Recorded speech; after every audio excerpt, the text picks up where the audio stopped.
اللهم إني أعوذ بجلال وجهك الكريم من كل شيطان رجيم أنت العفو فاعف عني أنت الغفور الرحيم اللهم إني أعوذ بجلال وجهك الكريم من كل شيطان رجيم أنت العفو فاعف عني أنت الغفور الرحيم وصلى الله وسلم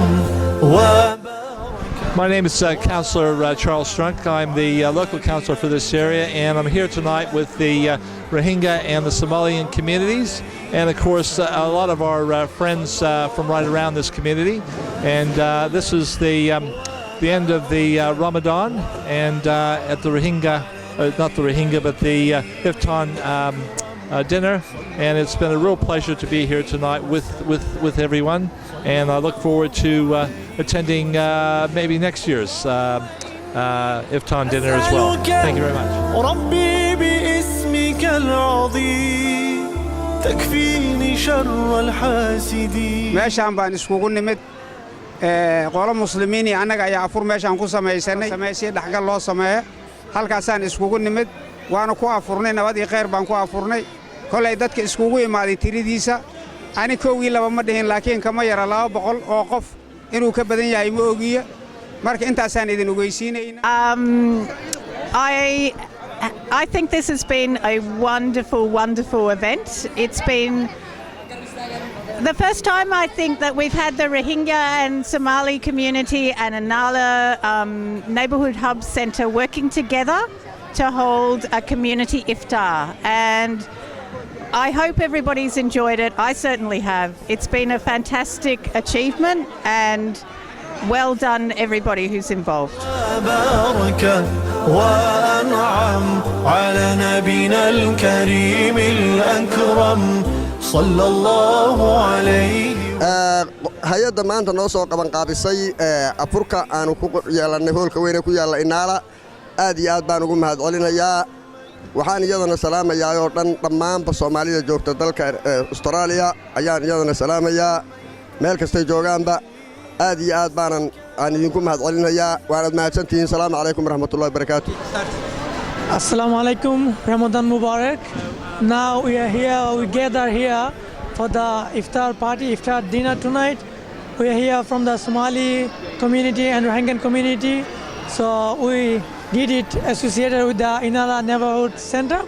So tonight was a very wonderful night, and the foods from the Somali community, the chicken curry and the rice and the iftar, the samosa was wonderful. And the biryani from the Rohingya community, it was awesome. And then thanks to our chef, brother Mahabur Rahman, since morning he was working so hard to make this biryani, make it taste better.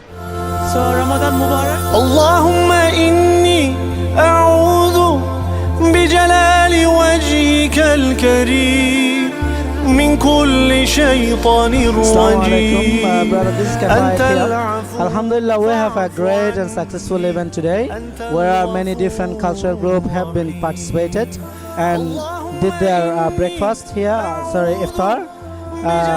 The food was really delicious, which has been made from both communities, Somalian and Rohingya. So we are hoping we will have the same opportunity to have this iftar gathering in this PCYC hall. Thank you so much. Assalamu alaikum. waxaan isugu imaadnay in afur wanaagsan waxa weeye in aan la dhaqanno ummadda waddanka joogta saan ula dhaqmi lahayn. bismillah alhamdulillah wasalaatu wasalaamu calaa rasuulillah. waxaan halkan isugu nimid afur loogu talagalay qoomiyadda Soomaaliyeed community-ga ballaaran ee la yiraahdo maxaan ku raahdaa Association of Queensland dalkan Australia qaasatan dawlad goboleedka Queensland iyo halka afur loogu sameeyay iyo xarunta muslimiinta ee la yiraahdo Rohingya ama baamaha loo yaqaan sidaa darteed maarata maxaan ku rahaa halkeer afurba maartay yaan caawa maarata ku lahay aad iyo aad baan u soo dhawaynayaa waxaan u mahadnaqayaa communitiga Soomaalida ee Brisbane iyo communitiga kale ee mataqaanaa martidiina ugu ah hoolkan sharafta badan iyo afurka wanaagsan oo meesha ku wada cunay heshiiska wanaagsan iyo barashada wanaagsan ee muslimnimo ee meesha ku wada qabanay فرج عني همي أنت مجيب السائلين صلى الله